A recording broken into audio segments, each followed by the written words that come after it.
Hello guys, this podcast is about Paul Rudd. This is kind of an impromptu one. We had a James Bond one that kind of fell apart last minute, so we just decided to sit down and talk about Paul Rudd. It was a lot of fun. It was good. Hope you enjoy. Thank you for listening. This is Davenport Audio.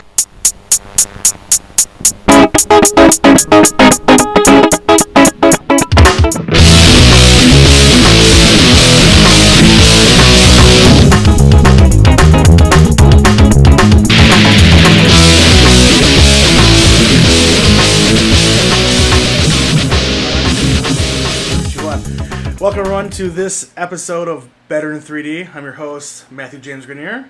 Thank you, Dylan. He's doing a golf clap. You guys can't see. Oh, there it is. We're doing a little mini episode today, trying to get out some new topics. I'm here with Dylan Hoff, the one and only Master of Shadows. How you doing, Dylan? I'm doing well. How are you? How are the shadows? Dark. Dark. Okay. Yeah. He does it. You do it mostly just to I just don't need to be seen at all. Yeah, to cover yourself. I gotcha. Yeah. And our third host today is Mike Detterman. We love it when he's a main guy in the voice today. Hello. There it is. He's our special boy. So it's just the three of us here, just chatting, taking a little quick, little mini episode. So for everyone who's new to the podcast, if you want to know what we're all about, we are a bunch of people who are unqualified and ill-informed, getting drunk and talking about movies. That's our shtick. That's what we do. And because we are a drinking podcast, we like to say what we're drinking for the day. Dylan, what you drinking today? I'm drinking Cool Ice, the premium beer of America. It's crisp. It's refreshing. It tastes a little ratty. It does taste a little ratty. But it embodies the spirit of our country. Okay. I'm double fisting tonight. I bought a beer I really wanted to get, and then I saw a sale on another one, so I got it. The one beer that we got that was on sale was Tecate, the original, not the light, in the red can. Can't beat it. And the other one is a Wisconsin brew.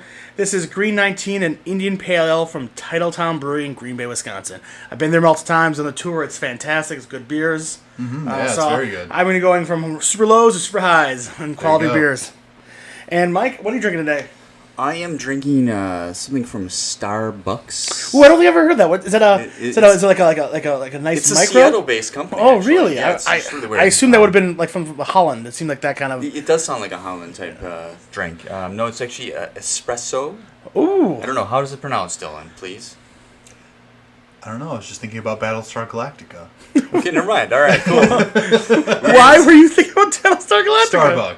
Oh. Yeah. Okay. Oh, you're so smart than we are. I thought we were gonna drag that joke on. I was searching for an area to insert my joke, and then you asked me how to pronounce espresso.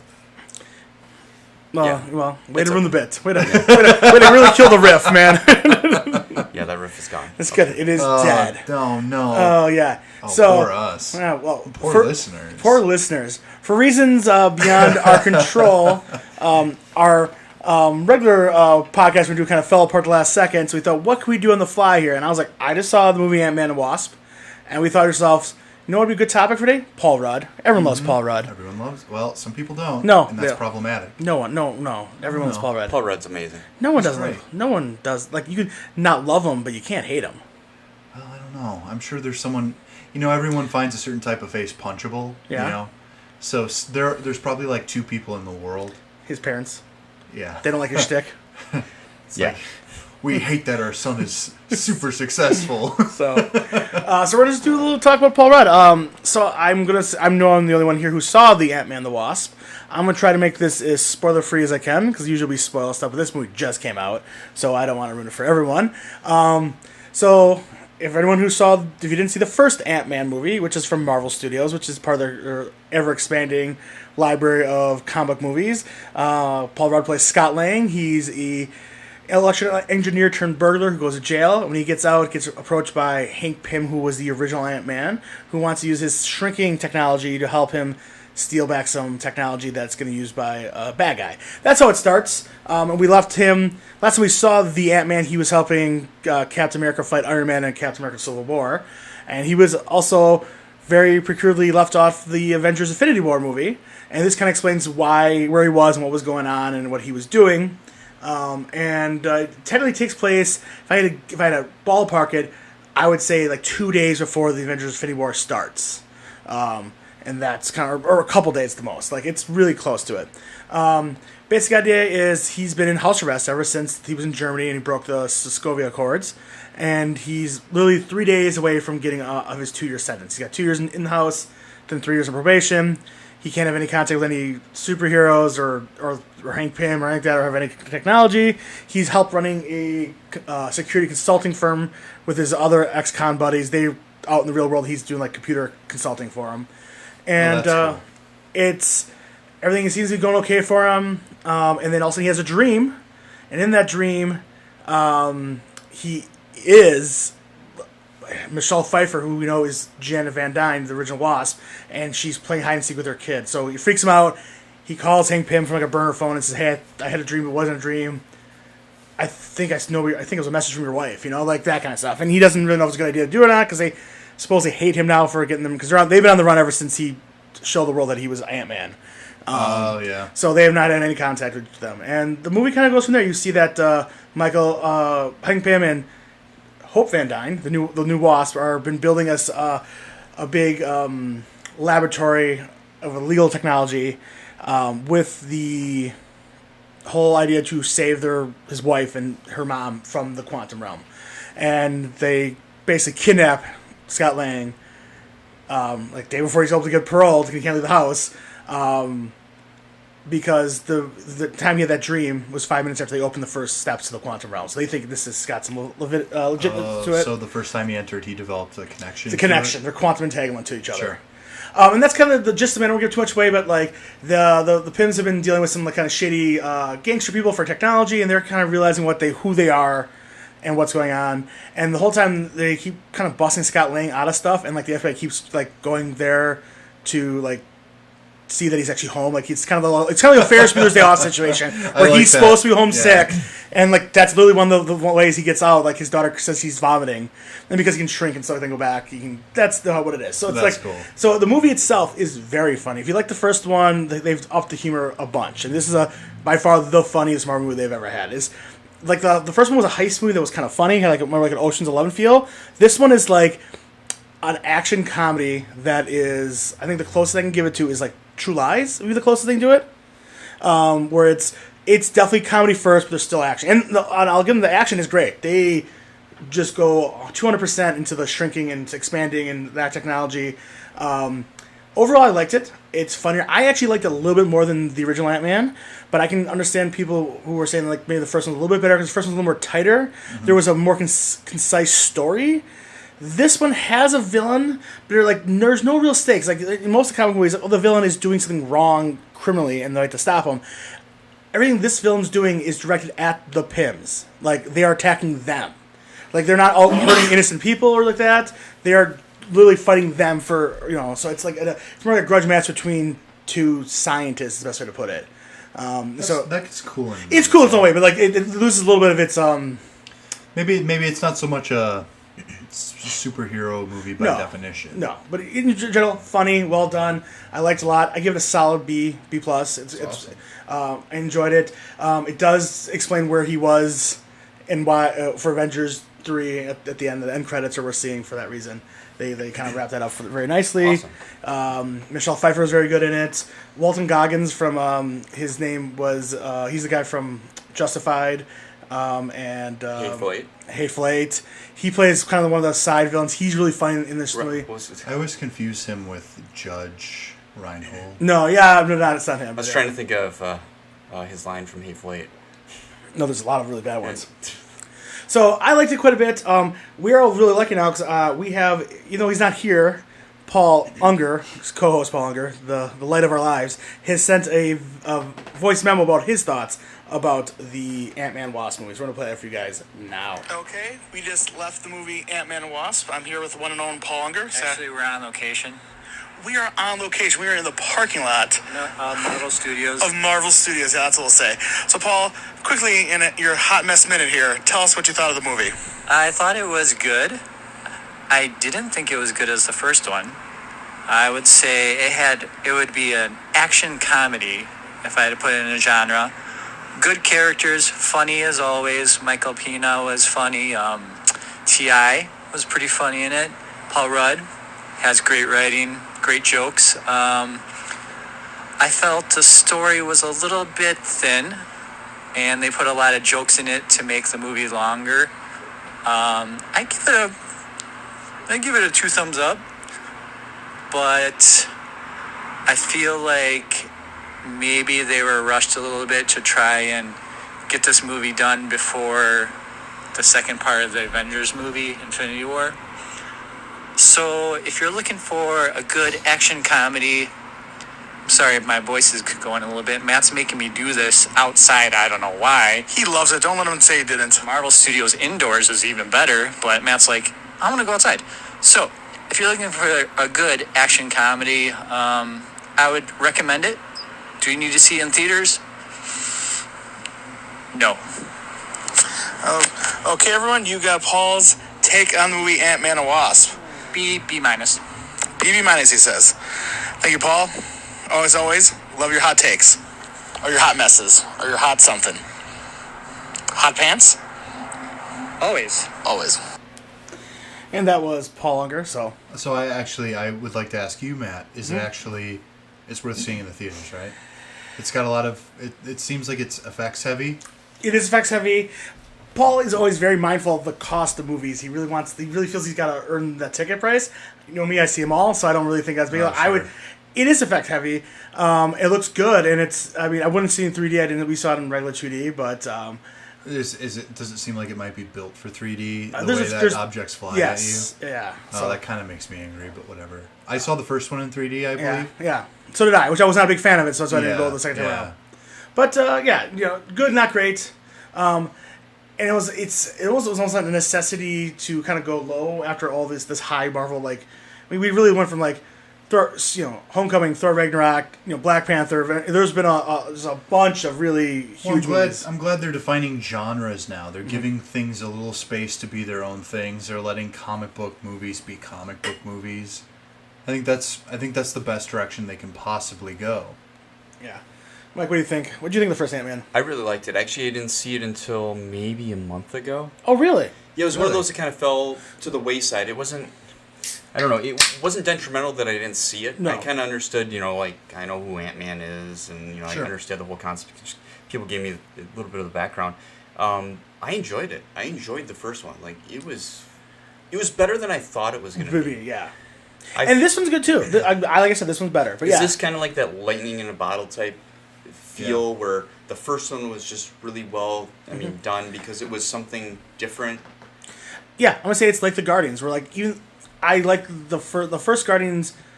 I think people like a lot more. Like, the second one people liked, but they don't love as much as the first one. That first one It's has like Deadpool.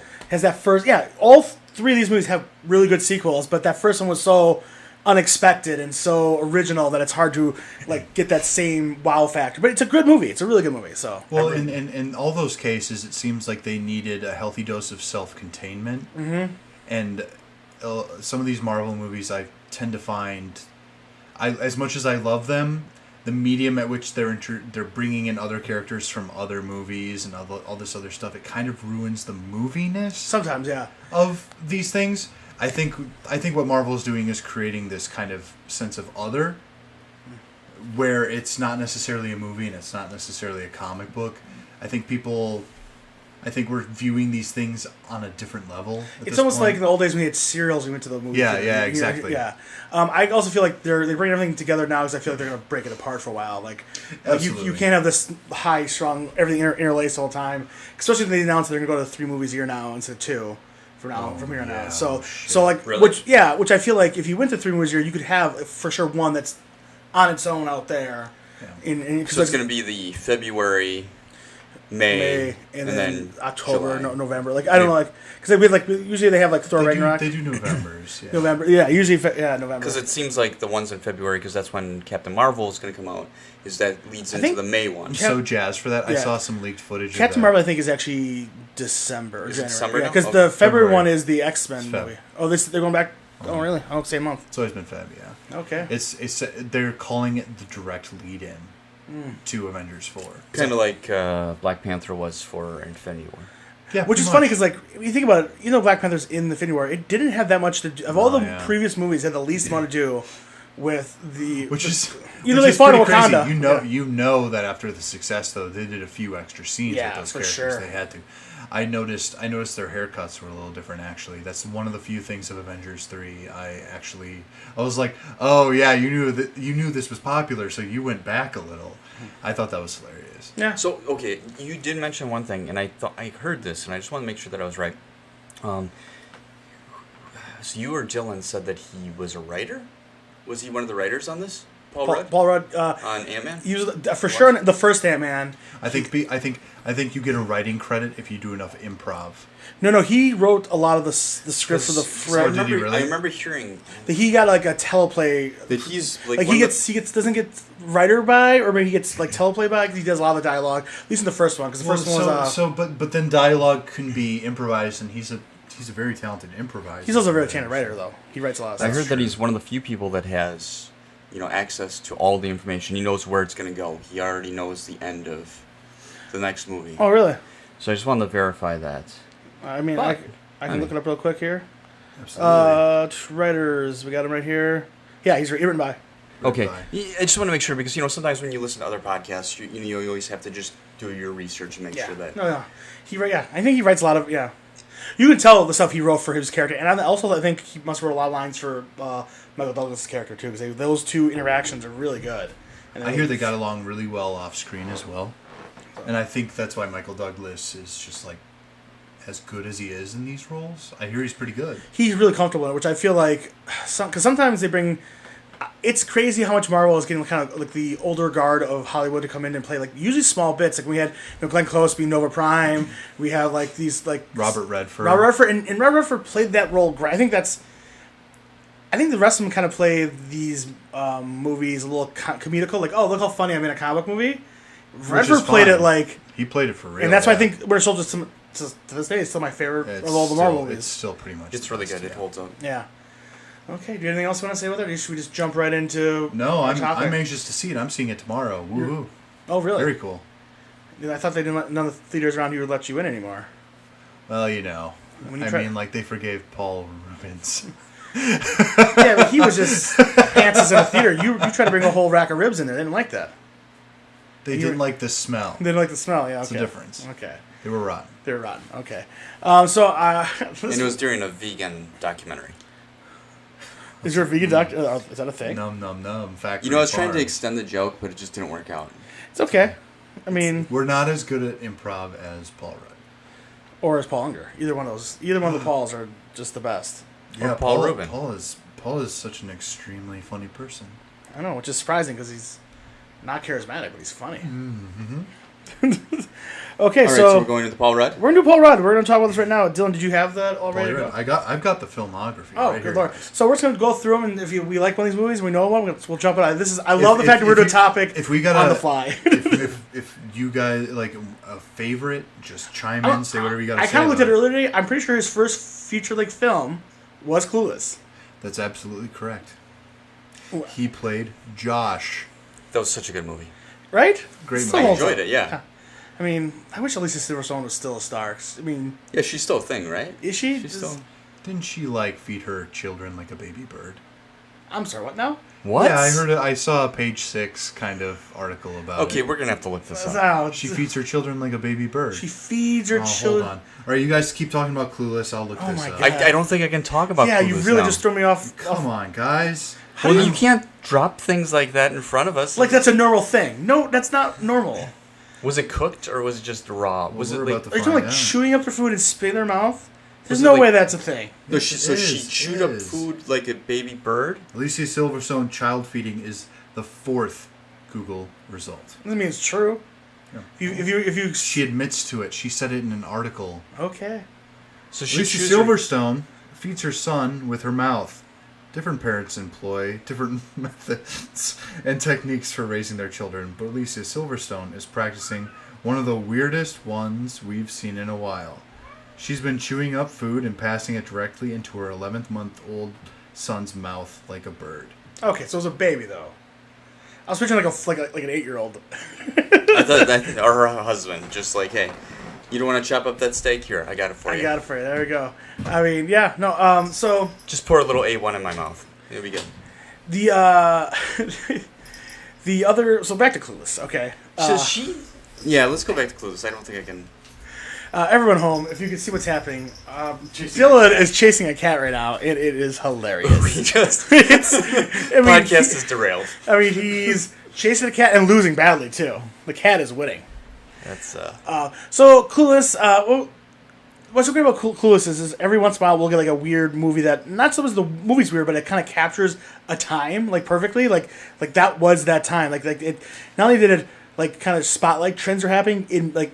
It amplified it to the whole nation. I mean, that might have been how it was in Southern California at the time, but like everyone was using those phrases after that one. Everyone was dressing like that, and so they even made a TV show about that movie. Like it was such a cultural phenomenon. Oh yeah, I enjoyed it. I don't remember it as well as I probably should to talk about it at this point because it's been years since I've seen it. But I do remember that I enjoyed it. I've probably seen Clueless more than I should have. I mean, I've seen the movie quite a few times. But Paul Rudd does play the straight man in the movie, where it also is a ridiculous character. He is like the most normal person. And kind of the role he does in a lot of movies throughout his career. A lot of times he plays the everyday man in a lot of these movies. And he does it so well. Yeah. Right. He does it with dry wit and makes it like... And he doesn't age. Did you see? Oh, he looks the same. Yes, he never ages. He's got the Tom Cruise effect. Those two definitely... I think they drink baby's blood. That's how they stay alive forever. Yeah. Are you worried as I am about Dylan right now? Like he's been gone for a while, and the cat. He has been. I don't hear. So let's. You want to move on to the next one? I don't know what his next movie is, but when I was looking at this earlier today, do you remember that he was on Friends? Yes, I do. He was going to marry Phoebe. No, he does marry Phoebe. He does. Yeah, he does marry Phoebe. Yeah, Dylan, did you remember that he was on Friends? Mm-hmm. Totally forgot. Well, it was literally the end. Yeah, like last season, they were like, "Oh, we're wrapping a show. We should let a Phoebe have someone." And you're like, because the whole run. Yeah, you got to give everybody something to leave off with. And he played the piano, I believe. Okay. So we talked about Clueless. Dylan, did you want to say anything about Clueless? Except how much you loved. I there's something about sexy step siblings. Oh, God damn it, Dylan! You're so creepy. God damn, no, I'm not. Okay. Oh, whatever. All Jesus Christ. All right. Halloween, The Curse of Michael Myers. He plays Tommy Doyle. I don't. First of all, I don't think I've ever seen that one. I don't remember seeing. Is this pre H2O or is it after H2O? We're about to figure out. But have anyone seen this movie? No, I didn't. I'm not a huge follower of the Halloween movies. I know. I like the. Okay, we're talking about Halloween. Here's a weird tangent. Obviously, the original's good. Yeah. There's two. It was Season of the Witch was the third one, right? Which is that weird. It's basically they tried to make it an anthology. Yes, but that was the third of the Halloweens, all right? Yeah, it's actually really underrated. Yeah, Season of the Witch is great. Yeah. I didn't really like much after that. I didn't like H2O with the Ring Everyone Back. I actually liked the Rob Zombie reboot, the first one. I didn't like H2, but I liked that weird Rob Zombie. All right, so it's the 6th installment. Oh. It's shocking how many like big stars have a weird horror movie in their early days. Speaking of Friends, Jennifer Aniston in Leprechaun. I mean, that's a weird movie. Yeah. Right She before was in Leprechaun? right before her nose job. Yeah. Yeah. Oh wow. Yeah. I didn't know that. Mm-hmm. It's good to know. Okay. Just good movie factor. All right, what's the next? Jamie Lee Curtis. Yeah, I mean, God, Jamie Lee Curtis. She's still doing it. Okay. Romeo plus Juliet. Baz Luhrmann. Oh, I shouldn't. He plays Dave Paris. That's the one with Leo, right? Yeah. Okay. Yeah. Wait, that one? Yeah, he's like the one with Mercutio. Oh yeah. See, like this is it's weird how many things he's been in before he gets big. Because like I was also looking at his filmography a little bit. He does like TV guest spots like to this day. Like he still pops in and out. He just seems to do what he wants. Yeah. I'm gonna do this. I'm gonna do that. Yeah. Like Will Ferrell does it a little bit. Where he's like, I'm gonna be in a TV show. Like he was in Parks and Rec way like, late in his like he should still be just doing movies and stuff like that. You know. Mm-hmm. I like Romeo and Juliet. Did you guys like the Romeo and Juliet? That was okay. Like you're my one. age. Remember when we were like in middle school? That movie came out. That was like people were obsessed with that movie. Like it seemed mostly young women were like could not get enough of that movie. It was a good movie in general. Yeah, it was. I just never like. I enjoyed it. You don't think even like elementary school kids were all about Leo DiCaprio? I mean, though everyone was. Well, not. Dylan, you're so much younger than us. You weren't Titanic there. came out. I was 8 years old. Okay, this was before that. I know. It was right before that, though. You saw it 30 times. 30 times in the theater. We had crying parties, the whole thing. I love the editing of that movie. It feels very like. It's weird. it's weird, and I like because he is attention. He's doing a stage play put into film. But I mean, I like the way it's shot. I like the editing of it. I feel there's a lot of movies that come out later that kind of steal from that a little bit. I like. Did you ever see the movie Brick? A lot of that reminds me of that. And also like even like later on when you get like and I know it's the same director, but like Great Gatsby down the lines like that. Like yeah. But like a lot of these movies have kind of taken from that. And another movie that should not has done as well financially as it did. I mean, obviously at the height of the time, those two stars were also they were supposedly hated each other on set. Who's that? Claire Danes and Leo. Leo, yeah, like they didn't get along at all. They had good chemistry though. Yeah. Interesting. So, all right. Claire Danes seems weird though. Yeah, but I mean, Homeland's great. Sure. Yeah. I really liked her in Stardust. I think I brought this up in the podcast before, which I love that movie, but I do love Stardust. All right. The next one is called The Size of Watermelons. Same year, 1996. There's literally no Wikipedia article for this. We don't have to do every movie. Let's just let's do the hits. Okay, we're or like something that's funny. I mean, The Cider House Rules. what's he in the Cider House Rules? He's Wally Worthington. I don't remember him at all in there. Yeah. He's got a bunch of TV spots. I know he's in like Veronica Mars, and he's on some other stuff at that time. He plays. Well, yeah. Let's. I mean, it only get. Hold on, just a second here. We've got.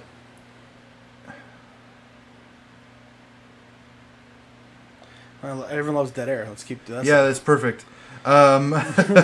So he was on a few things. Oh, he was on the Clueless TV show. but not as the guy he played on the show, though. Right? No, definitely not. He was on Deadline. He was on Strangers with Candy. Okay, love Stranger's Kid. Jerry Blank, love it. Brent Brooks. The Great Gatsby, a television film. He was on Stella, I think, too. Weird. Okay.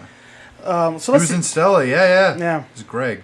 What is Stella? Stella is a three-man. First it was like a yeah. It's the Michael Mr. Show Showalter, guys, yeah. Michael Ian Black, and Oh.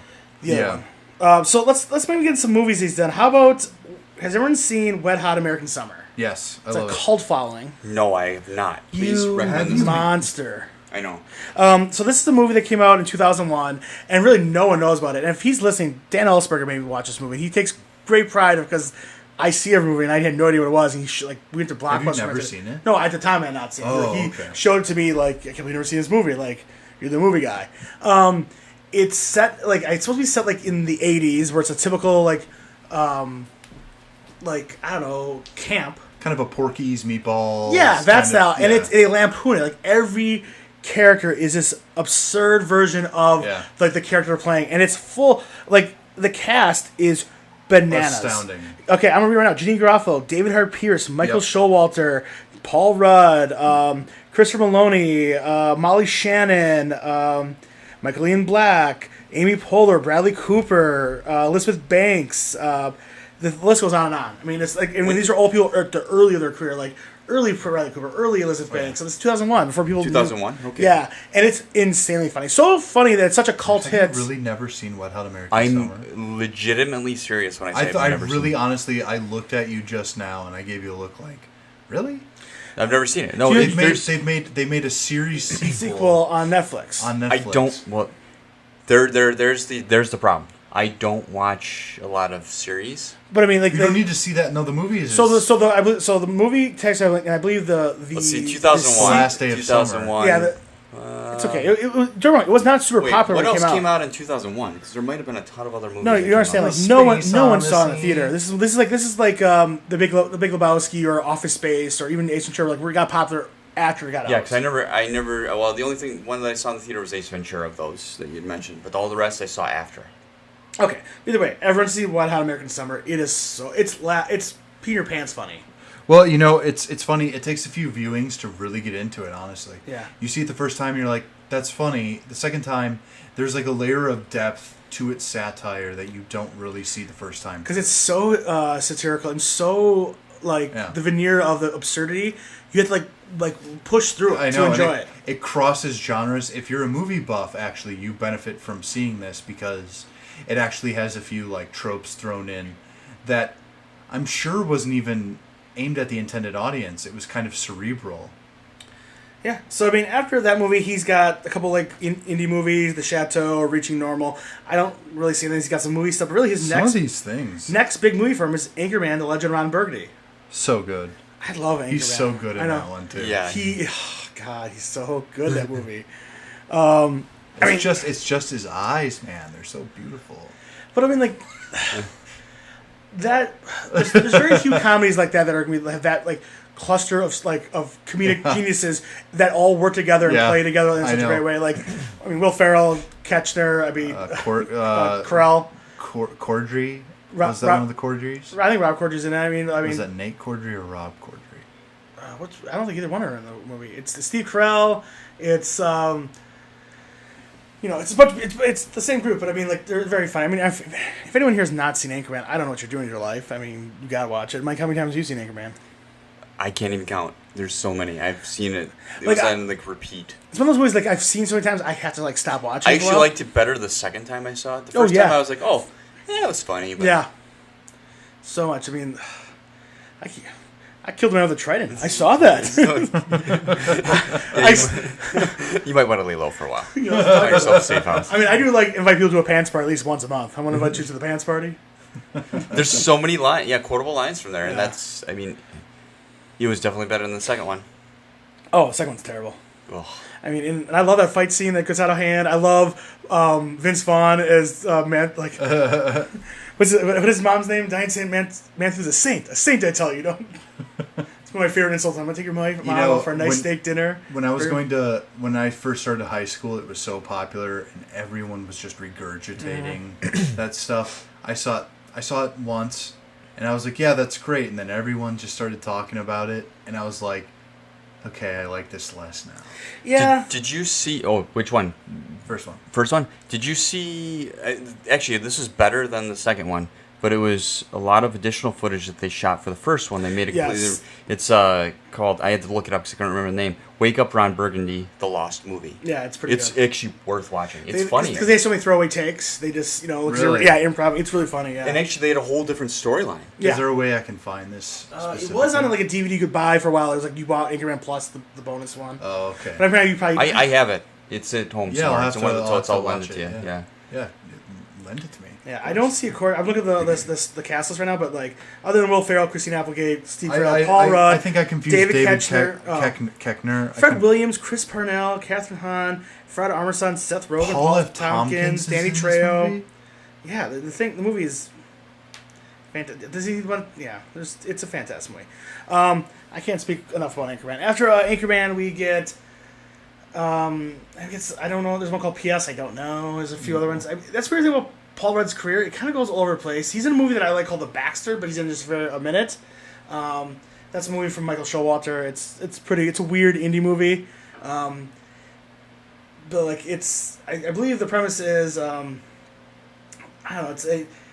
It's like the life of this guy right before his wedding. What's going through his mind and. I think it's supposed to be about the guy who gets left at the altar. Like, what would his life be like afterwards? Oh, nice. That one's got Elizabeth Bank and Peter Dinklage and Michelle Williams in it. It's pretty good. What else do we got after that? Wow. Oh, after that we got 40 Year Old Virgin, another comedy. Oh my god, Oh, that's great. Another hit. And let's be honest, I mean, Paul Rudd. We were talking earlier when you were fighting the cat, how he's great at being kind of the straight man of all these groups. But even now when he gets this where he's being like the everyday man. He is weird. Even in he's a straight man with this tinge of kind of there's a layer of I don't understand what's going on here, and I'm still gonna pretend like I know. Well, yeah. Do you know what I'm saying with that? Yeah, he seems overly confident for that. And when he's in 40 Year Old Virgin, he's trying to be the mentor, the Yoda to this guy to get him laid. Like when he brings over his big box of porn, Boner Jams 03 on his. I remember the main reason I remember the 40-Year-Old Virgin is because it came out again early high school, and I had a few of those Marvel Selects figures, Okay. And he was being made fun of for having those action figures, and I remember being like, Oh no. and just being like, oh no, like, I love those things. He saw his future in the movie. He's like, wait. And of course, I wasn't getting laid in high school, so. And that movie, I mean, still has Paul Rudd when he's kind of like in his infancy of being a star, but like also launched a ton of careers. We got Steve Carell again. We got Judd Apatow really kind of getting his blowing up, and that was a movie they didn't realize would make so much money. Yeah, that one surprised me too. I didn't expect to enjoy it. Oh really? Yeah, I don't know. Sometimes you see those movies, you think they're too over the top, and Yeah, I get that. You just see the preview and you're like, okay. All the good parts are in the trailer. You thought that the 40-year-old virgin was going to be the reaction you had to Funny People? You remember that movie? Well, Funny People came out after. I know, but that's the kind of correlation. Like, Funny People was bad. Funny People was too. What's the problem with Funny People? First of all, it's super long. Yeah. And it's 2 movies. If they just would have done the movie about a guy who has a terminal illness and then doesn't learn from his mistakes, I think I could have laughed at that, and face more of the comedy side. The whole side thing where he goes finds his original love, and that's what really brings it to makes it terrible. Yeah, I agree. That movie should have just been about an hour less. It would have been good because it was like 2 hours and 45 minutes. It was ridiculous. Next movie, I mean, he's in The X, which it was not very good. Any movie starring Zach Braff, you got to kind of just go through. Hold on. He was in Night at the Museum. That was the next movie on the list I was going through. Wait, Night at the Museum? Whoa. No, it wasn't. That was... You jumped to The X, which is 2007. I'm just going by IMDb.com. They both he was in Night at the Museum at 2006. My list has them both at 2006. Yes, it's okay, though. All right? Disparity. Please refresh me on who he was in Night at the Museum. Don. He was Don. I don't know who Don was. You know Don? No, please. The famous Don? No. Strutting his stuff. We don't remember. Hold on, I do remember. What is he? Let me explain. Oh, okay. He was a guy. He walked around. You're the worst. He kind of shaked his tail feather a little. He had a real swagger about him. So Great eyes. He wasn't in the historical figure. Was he his ex-wife's or was he the new boyfriend? Sure. Is that what he was? I don't know. If I remember, he was in the museum. You're a monster, Dylan. Dylan, hey, I would take it personally. I would really like it personally if you would stop derailing our podcast. Derailing? I thought I was you really describing knew. Don. Okay. Well, that's fine. So, Night at the Museum. The next one, where he plays a funny role and not his normal style, is Reno 911 Miami. He plays the... Oh, that's such a good movie. Yeah, and he's the villain, right? He's the Yeah, exactly. I remember the scene where he gets busted, and he loses the accent. He's not doing Starface anymore. He's like, yeah, I just sold cocaine in Colorado. It wasn't doing well, so I came out of Miami. Did you ever see Reno 911, the show or the... The TV show was awesome. I never saw the movie. Movie's surprised well for a movie that very, very famously had 20 pages of script, because it's an improv show. So and which is hard to do on a movie because film's expensive. Well, I mean, they just got a bigger budget for the TV show, essentially, just to make that movie. Yeah. The next one on his list was Knocked Up. So between Anchorman and 40 Year Old Virgin and Knocked Up, he's got some comedy hits right there. Knocked Up is a good movie. Yeah, Knocked Up was a great movie. And he plays that great role in it, that the would-be brother-in-law kind of thing. When they go to Vegas together and they get the mushrooms. Oh. Yeah. Wait, is he also... He reprises the role in... This is 40. Yeah. Gotcha. And that movie, I like it because it feels like... In the earlier ones, a lot of times he feels like too old or too young. You couldn't really feel where he was. He needs to be a dad in a movie. He needs that. When he was still trying to play he's in early 20s and hanging out there, he just seemed too, I don't know, uncool or too old to be hanging out with that same group. And when he's in this role where he's like a suburbs dad, that makes him funnier and all get out. Because he's got he's a weird sadness to his sarcasm, which is funny. I think he passes. I think the magic of him is that he passes as this huge age range. Yeah. You can't really tie him down to anything. Now he's finally starting to show it. Yeah. But back in the day, you could have thought it's all these CW characters who pretend they're teenagers and they're actually 27. Mm-hmm. That was Paul Rudd, except he didn't even have to try for that. So, Michael, Knocked Up? Yes. Yeah, it was good. I mean, it wasn't one of those where I was a huge fan of, but it was fun. It was entertaining. I was a crazy fan of it. It was definitely good. I mean, that's where we really got Seth Rogen busted out of everywhere. I mean, Dylan's been on record for many times he loves Seth Rogen. He's got multiple posters hanging up in his bedroom of Seth Rogen. Yeah. It's kind of weird, actually. That's a lot weird. 'Cause a lot of them I are just... photoshopped him into 2001: A Space Odyssey. Actually, he photoshopped them into his actual personal photo album. Yeah, I saw Apparently, he's been to the Grand Canyon. with Dylan. Yeah, to the It's just Grand me, him, and the My Tetons. Little Pony. There's this really good picture of the two of them as astronauts on the moon together. It's Yeah, really- really. When did you go to the moon? That was amazing. It's him at the JFK assassination. Yeah, you guys were through history. Did you get a TARDIS somewhere? Did. Next movie on there, we got Role Models with... I liked that movie. no, it's great. I just really... Christopher Mintz is the kid. Mintz, yeah. And then we got... McLovin. and who the other guy is from American Pie. Good John and Crazy. Michael. Which one? What are you searching on your phone? Oh, Wait a I minute, was, why I did was you looking up. pass up Walk Hard, the Dewey Cox story? Well, because he just plays... He's a cameo. Well, Uncredited. it's still a good movie. No, it's not. I love that movie. You like Walk Hard, the Dewey Yeah, I Cox like story? that movie. The only running joke I like that whole movie is every time he goes drugs and Tim Meadow comes in and tells him all the better, like, no, you don't want this. Why? What's it do? It's cocaine. It's gonna make you feel great. Like, I like that whole movie. I think it's really underrated. yeah, and Role Models. If anyone's seen that movie, it's two buddies who work for like a Red Bull company, and one gets a DUI. It's Sean William Scott's name, the actor. It's driving me crazy. Sean William Jesus Scott. Christ, why couldn't we remember? I don't know. Well, Because he doesn't do much. because with he's Role not Models. much. Yeah. Like he was big Well, for a it's minute. such a name. Yeah, Stifler. but their CUNY students had to work for like this Big Brother program, and they both have kind of weird children. One is I don't know, A big just dork. a big dork who's way too old for the program. The other one is a foul-mouthed little kid who's just obsessed. The Christopher Mintz character, he was LARPer. LARPer. And that's the majority of the plot. if I Yeah. remember So what year did the Role Models come out? Because I'm not familiar with that one. I You haven't said seen Role it. Models? Oh, I own that. I should lend it to you. It's good. Yeah, that works. It's definitely worth a viewing. Role Models 2008. He's in Monsters and Aliens, the animated movie, as a voice. And then the big movie, the one that I really like of his is I Love You Man. That's Oh, that was great. That's one of his first real starring one. Like Role Models and I Love You Man was for him as the lead. Really, rather than being like the sidekick kind of thing. I know I brought up on this podcast before how much I enjoyed that movie. I Love You Man. Yeah, it's actually really good. It's got that, and I really like Jason Segel in that movie. The idea of just a funny concept of a grown man trying to make a friend. Like we're all in that age now where we're all grown ups, and it's like it's weird to try to make new friends. I mean, when I first met Dylan, he just said, "Hey, can we be friends?" And I go, "Sure, get off the swing." I was here first. He sat right in my lap on a swing. It was really awkward. And then I gut punched him. That was really weird.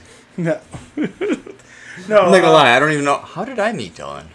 I think it was through this I met you at, Garlic Fest. I mean, it's so weird to talk. No, was it Garlic Fest? I don't know. It must have been Garlic Fest. If you guys No. aren't familiar with Garlic Fest, it's a festival with all garlic products, even garlic ice cream, and it was amazing. It was good. It wasn't as good this year. No, it wasn't. It was a disappointment. But It's okay. Well, they changed the recipe. They didn't do the same one. So this one was more garlicky. So, Sure. Yes, yeah. but but sorry, I Love You Man is this great story, and it's got Rashida Jones from Parks and Rec in there. She's very good.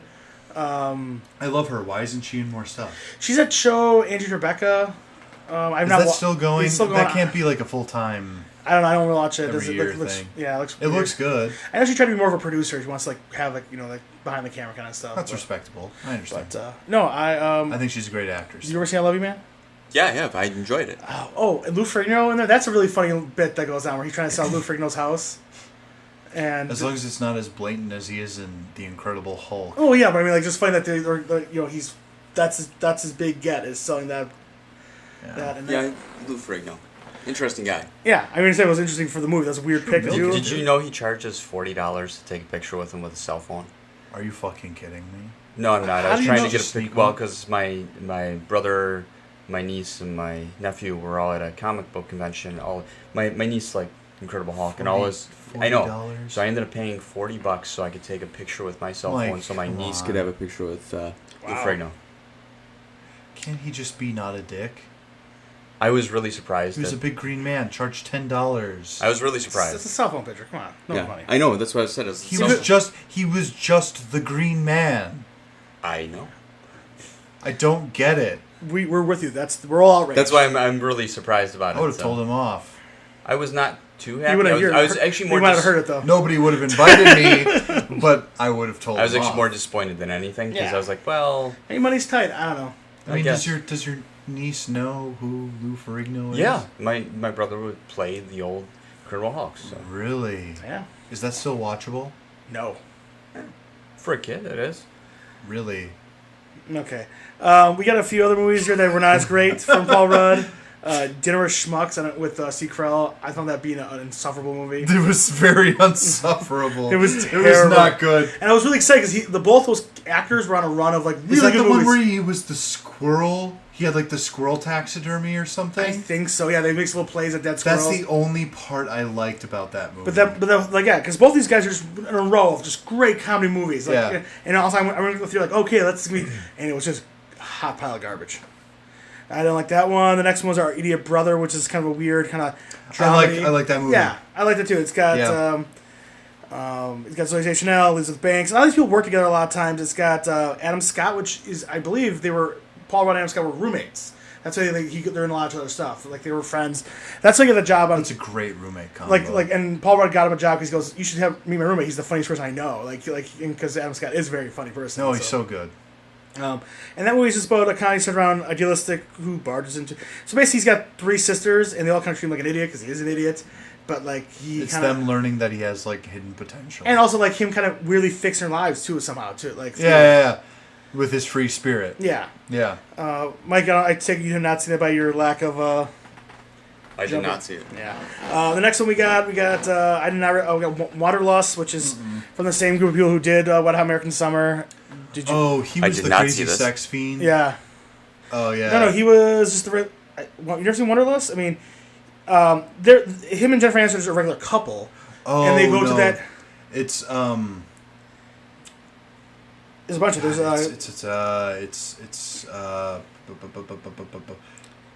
it's him. Justin Theroux is one of the crazy sex guys. So it's a weird Yeah. they live in this I don't know this how do you want to call it a compound. Ken Marino. Ken Marino's in it. Alan Alda's in it. We got Jordan Peele. We got a bunch of people in this movie. It's crazy how many funny people are in it. It's funny. It's R-rated, which surprisingly on it. But There's it's nudity and nudity and stuff like that. It just it seems like it'd be a really good sketch, and it's like it just kind of falls apart as a movie. To be honest, yeah, I remember watching it like this is okay. That's what I've heard. I laughed a few times, but it's not great. After that, we have Perks of Being a Wallflower. I never saw that. Never saw that either. It's good. It's good. Yeah. Prince Avalanche I never saw, but I know our former guest host Chris Beretta loves this movie. He thinks it's fantastic.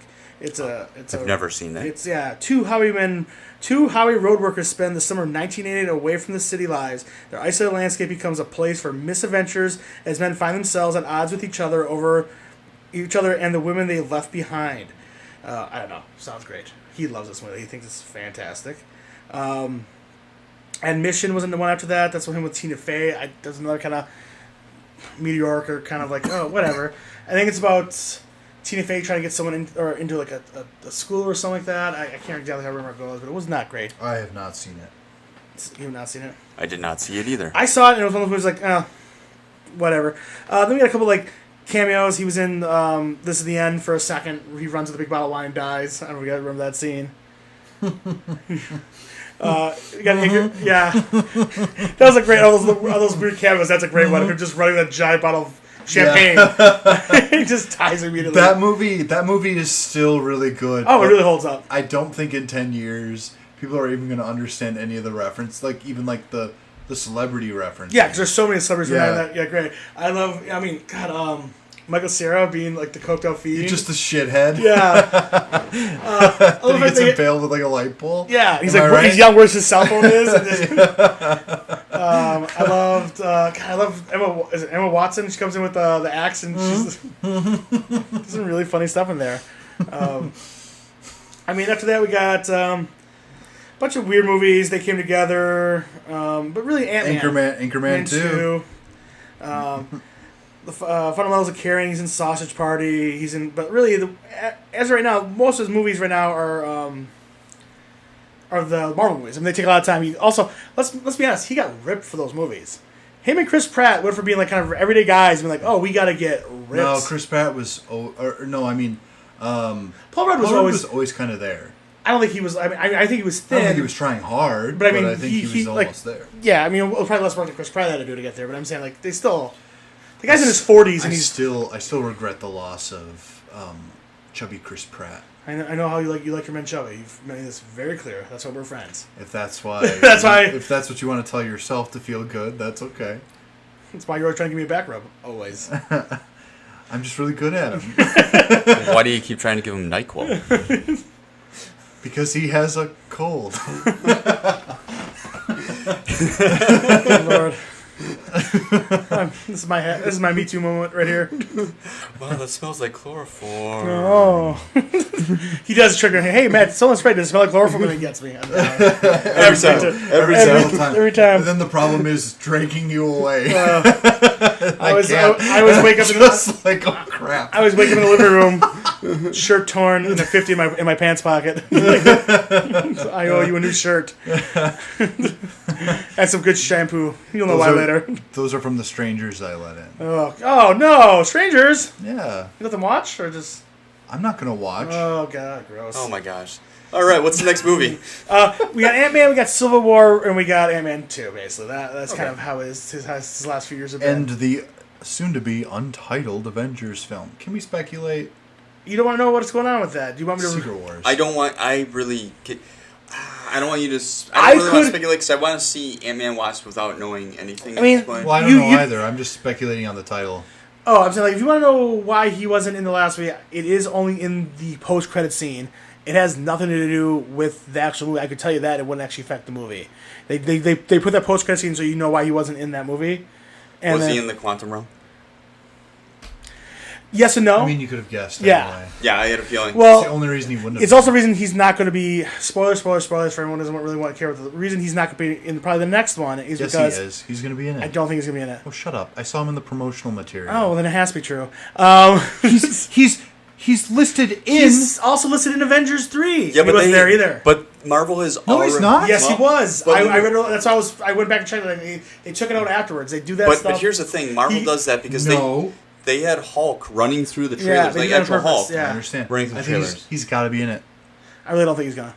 I think they want to just focus on the original 6 as much as possible. So he's just going to be hanging out, and he's just going to be like, oh, well, blah, blah, blah. He's not hanging out. He's Snippety, in. snappity. He's in. Oh God, here. So he was in the quantum realm. He was doing his thing, but when the world was going to hell, he's in the quantum realm doing an experiment with both the Pims.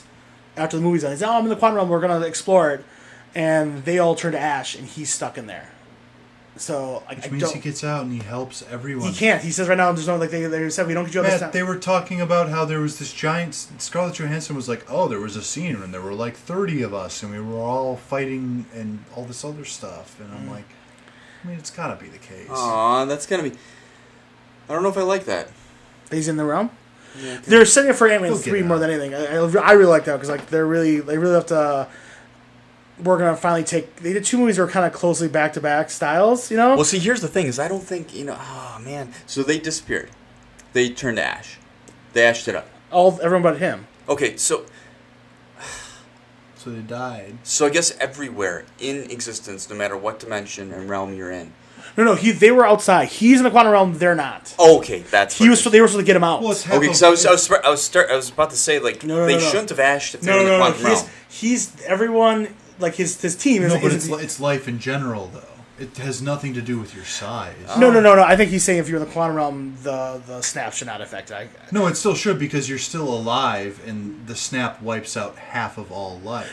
A question, and this is a stupid question for nerds: is it half of all life, or is it half of all sentient life? Because I don't see like birds and dogs dying in these things. Sentient life. So when the realm he's in is full like of these weird microbe things. I feel like. Otherwise, you'd have like piles of rotting. Well, then, would you consider mutants sentient life? Yeah, absolutely. They're not really true. No, they're sentient. Do you know what sentience means? Yeah.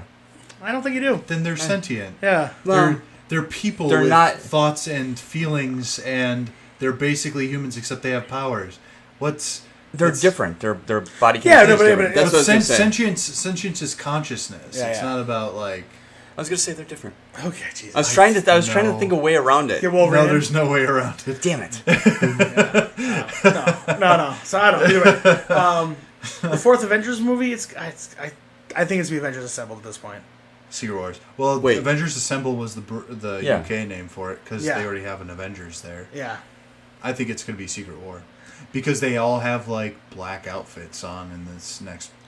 Really? Yeah, I saw. Well, believe what you want. I mean, I feel like will they take test footage just to throw us off? At this point, 100%. Those illustrations, man, they haven't been. They wrong. shot extra scenes just to throw us Yeah. off. Yeah. I don't know. So I don't know. I think that there's. I don't know. I don't know. Yeah.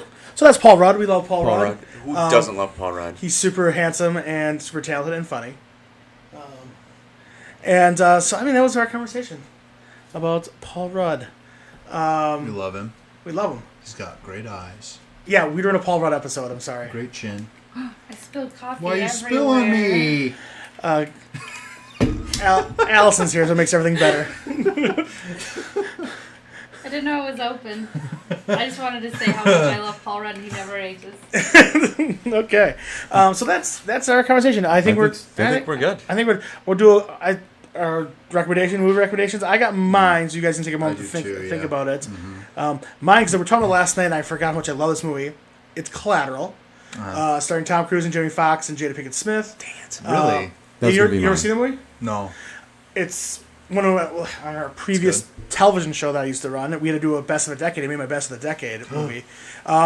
It is a simple movie. It is an aging. He looks old. They age him up. Tom Cruise. He's all gray and stuff like that. And he is a hitman. And he has to kill, I believe, like 5 people in a night. And Jamie Foxx plays a cab driver. And he gets his cab. And he says, I've seen commercials for and that. it's really good. It's really well done. It's that digital film. It's very claustrophobic and very grainy. It's really good. And Jamie Foxx got nominated for an Oscar for this movie and Ray in the same year, and he won for Ray. But I really think he was better in Collateral. I mean, I really do. Sure. I mean, I don't really like when they give Oscars to people who are just doing impressions. Oh, like, I'm going to be Stephen Hawking. I'm going to be like Ray. I mean, I guess there's an art to that, but I don't feel like that's as... I don't like biopics in general. I like biopics if it's a story that no one knows. Sure. Yeah, but like, if I'm like, I don't need to see the story of like someone who's super famous and like retelling that. That's just my thought. So Yeah, I agree. Collateral. It's a great movie. It's kind of timeless. It holds up well. It's It good is action. one of my favorite Tom Cruise movies. And you love Tom Cruise. You love them all. I do. So. I'm looking forward to the new Mission Impossible. And also the new Top Gun. Yes. Yes. So you got a DVD recommendation or Sure. movie? I just stopped calling it DVD records. It's confusing children. It's one of my favorite comedies of all time, Pay It Forward, starring Haley Joel Osment, Helen Hunt, and Kevin Spacey. Allie just slapped me. I'm sorry. I don't think you know what comedy means. Yeah. You like Pay It Forward? It's my recommendation. Okay. I mean, it's got a burn victim. It's got a little boy who can see dead people. It's got a non-reformed pedophile who's also a burn victim. Okay, jeez. And it's got Helen Hunt. You do love Helen Hunt. I really love Helen You made this Hunt. very clear. Did you see that surf movie with her in it? No. No, you should have. Mike, Does she cut some waves? I don't know. I didn't see it. I assumed you did. If there's a Helen Hunt movie, you should see it. Oh, listen. It's a story about the futility of charity. Is that the message you got? You got stabbed. No, but I mean... yeah, I guess. No, I'm sorry. Dylan is a monster. Yeah. Oh, come on. It's a bad movie. Okay, so that's your recommendation, though? You want people to watch Yeah, that it's movie? still fun to watch. Okay, all right. Too bad that coffee wasn't hot. All right. You deserved it. Mike, what do you got? Anything you want to recommend? I don't know. That kind of threw me off. No, actually, I haven't seen anything in the last. I mean, I give a second recommendation if you want. Mike's recommendation for this week is the classic 1980s kid horror movie Monster Squad. He loves that movie. And That's a good movie. You ever seen Monster Squad? I've seen Monster Squad. See Monster Wolfman's got nards. Yes. Yes, I have seen Monster It's Squad. great, and I think it's about a bunch of kids who like horror movies and they all come alive. How about They're making a Karate documentary called Let's do Wolfman's Karate got Kid. nards. I'm sorry, what? Let's do Karate Kid. Oh, okay. Yeah, 1984 Karate Kid. Okay. I like that one. Yeah, not the pretty good. Jaden Smith one? Because the reason I say that is because I Which is really actually want to Kung see the Fu. TV show now that's on YouTube. Right? Oh, Cobra Kai, it's great. Yeah, I heard it's really good. It's really good. Any insight on that? Oh, I'd watch it. It's surprisingly good. It's. Do they flip roles? Yes and no. They're both like it's really. You really think if those two people grew up, they would and like live their lives. This is how they would be. And the supporting cast is really interesting. And I really like it. I like that movie, that TV show. It's surprisingly smart. But Karate Kid's great. And then Mr. Miyagi. I forget the actor's name now. Well, when you're a Pat kid and you watch that, something. it's so. I really didn't realize much later he got nominated for an Oscar for that. I mean, it's He crazy. should have. He was very. No, he good did. at He that. got nominated an Oscar for it. He didn't I win think it. so, right? Yeah, Yeah, I loved that movie when I was a kid. I know you It did. was it was funny because we Did were. you take karate? No, I did not. Not at the time. He's taking it right now. But I took Taekwondo for a couple years. Yeah. Huh. You know how to chop a brick in half? We weren't focused on chopping anything in half. We were learning form. He was trying to get flies with chopsticks. Oh, so it was basically yoga. Just kidding. Okay, so that's the recommendations. Dylan's a meanie. He's a bully. Not mean. So I'll give a serious one. Oh, okay. It's not really a movie though. Then we're fine. Pay it forward's fine. Okay. Well, Arrested Development season 5 is Well, we're You doing recommend TV that every shows. last 3 episodes. is interesting. If we're doing TV shows, I love the anime Outlaw Star. I just watched the first 5 episodes. It's fantastic. Okay. So that was our episode. If you liked us, please subscribe, rate, and review. 5 stars on iTunes and all of that good stuff. You get a hold of us on our Instagram account, which is Better Than 3D. I am Not That Maddie on Instagram, Twitter, and Snapchat, and Matt Grenier on Facebook. Michael Detterman is just Michael Detterman on Instagram and Twitter and all that good stuff, right? Yeah. And as always, if you want to find Dylan, the best way really is just go to Chuck E. Cheese and start a fire. He'll show up because he likes fires and Chuck E. Cheese's. Well, imagine the way that bread will cook. Oh, good lord! All right, well, thank you for a little mini episode, and thank you, America, for listening to us, or internationally. If we have any people from outside the country, please let us know. That'd be really fun to know. Leave us a 5-star review in your language. Ooh. I'm interested. We'll put it through Google Translate, and we will read it on air. I know we're getting some more reviews. Just no one's leaving. We're getting more 5 stars. No one's really giving us reviews, which makes me sad. But you know what? Shout out to Mike Primba giving us a 5-star review. We enjoyed it. He also put on his review a possible drinking game for this podcast, and it's pretty funny. So read that review, and maybe next time I'll have that review up and ready so you can all play this drinking game that he's invented. Awesome. All right, thanks. Shout out to my mom who can't figure out how to leave reviews on iTunes. That sounds about right. Hi, Mom. Hi, Dylan's mom. Hi, Dylan's mom. Her name's Tammy. Hey. Hi, Tammy. Hey, Tammy. All right. Got it.